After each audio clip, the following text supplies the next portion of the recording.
They are 9-0 when he scores 8-0 when he scores 9 or more, and today he didn't get that output. So again, bench production was lacking for De La Salle. Now we also have Mr. Rick Olivares on the other side. The other side, according to Senator, the super strong team. You're not a strong team, sir, Rick. Your team is a super strong team, according to Senator Freddie Webb. But you did mention that you wanted them to establish the inside game early on. Yes. But it's very clear Ateneo won in two aspects, the inside game and their dominant defense. Which to you was the better factor today?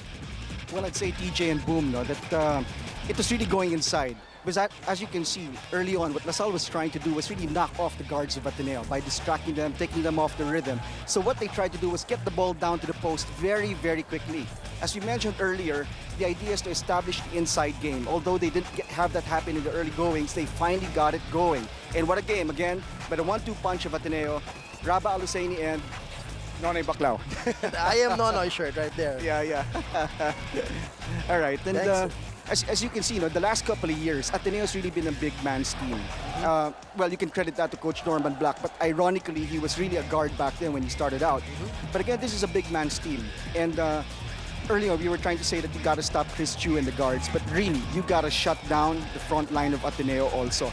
Meyerhofer and the others had some of that success in the early goings, but they could not sustain it because the guards were getting the ball very, very quickly with pinpoint passing and quick touch passing.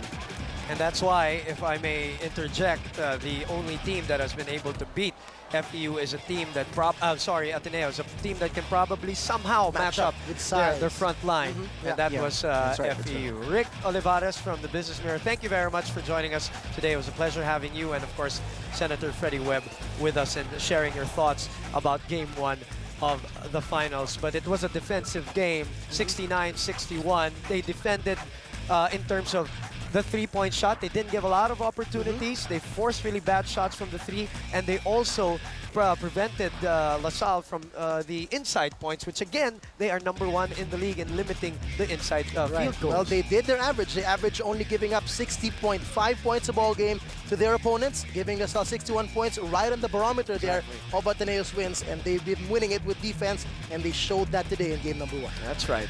We have a couple of announcements, TJ, here at the Araneta Coliseum. We have a couple of events. Gary V celebrating 25 years in the industry. Gary V Live at 25, that's November 14 and 15, right here at the Big Dome. As we always say, it's a mecca of sports and entertainment.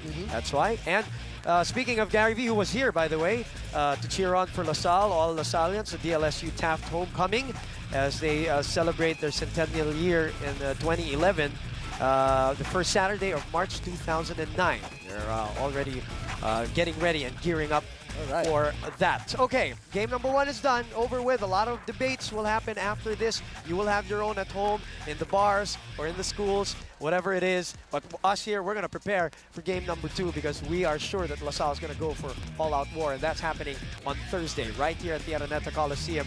That is September 25 at before.